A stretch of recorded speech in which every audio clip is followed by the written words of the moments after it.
Kaliko. Jae'Sean, obviously the game ended, with small ball and trying to get a defensive rebound. But how would you say you guys impacted the game and the defensive game in the fourth quarter?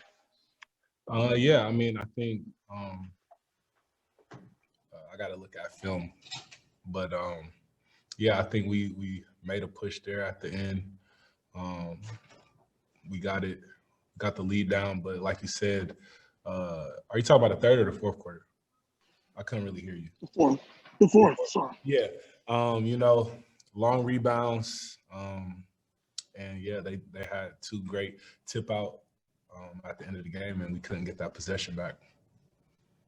Jonathan Fagan. Jae'Sean, ideally, what's the way to attack the zone the way they were playing it? Just drive in the middle, trying to get the defense to overcommit and collapse, and kick out to open shooters. I think we had a lot of great looks. They just didn't fall tonight. We haven't seen zone that often in games. They stayed in it a pretty good majority of the game, and we just got to do better at making shots and being comfortable making those shots, being more confident taking those shots. It looked like you were increasingly slipping screens on that. Was that an adjustment, having seen it in the second quarter? Yeah, I just kind of try to read the defender, read who's guarding me, and just try to switch it up. Sometimes I'll set it, sometimes I'll roll. I knew that they were blitzing John, so I tried to slip out and get that short roll. Thank you. Ryan Barefield.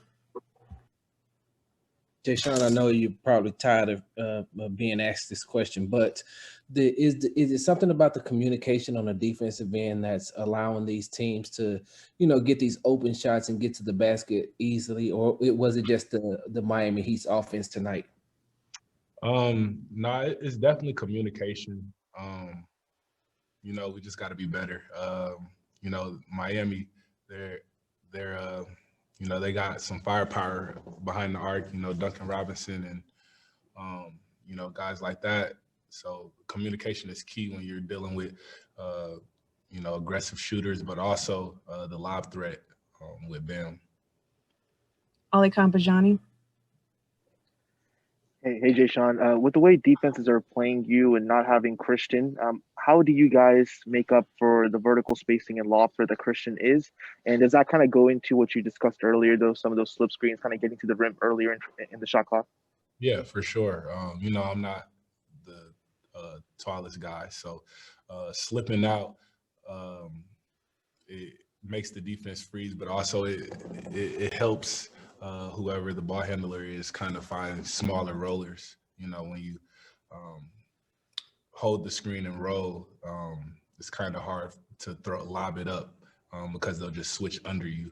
And that's kind of why you got to mix some rolls in. You got to mix some slips in. In this case, are those over-the-top passes kind of like those lob passes where you're getting it towards the rim, going towards the rim? Say that again. I couldn't really. When you were just mentioning those slips and stuff, those lob passes, overhead passes over the head of the defense, is that kind of one way to get you closer to the rim, the same way a lob would get you over the rim? Yeah, for sure. It takes me a little while to get up there, so I think John and Gordy, they do a great job of putting it where I can get it, but also get up into the air, get it on the backboard before the shot blocker comes from behind. Zach Allen. Hey, Jae'Sean, your IQ is really impressive, by the way. And what made it easier? What made it easier for you to read defenses underneath Silas? Did you get any help from the players or the coaching staff? What helps you the most in this season? Yeah, I mean, just with reps, like in the NBA season, there's just not a lot of practice. So like every game, being a rookie is kind of like learning. And I think as the season is going on, the game is kind of slowing down. I'm also starting to, learn my teammates more. And with that, just making the right reads. And, you know, I'm still not where I need to be. And, you know, we're just going to try to keep on improving, man. It's tough when, you know, losing, you know, guys are, you know, banged up, and we're going into each game with, you know, adversity. But, you know, that's how it is. Those are the cards we're dealt. So we just got to figure it out. And last question, Brian Bearfield. Jae'Sean, speaking of adversity, is that something that you all are dealing with when you're going through these scoring droughts? The other night you had 7 points in a quarter. Tonight in the third quarter, you all only had 10 points. Is the adversity coming from, you know, with the injuries that you're having and not being able to have that scoring efficiency for the second unit?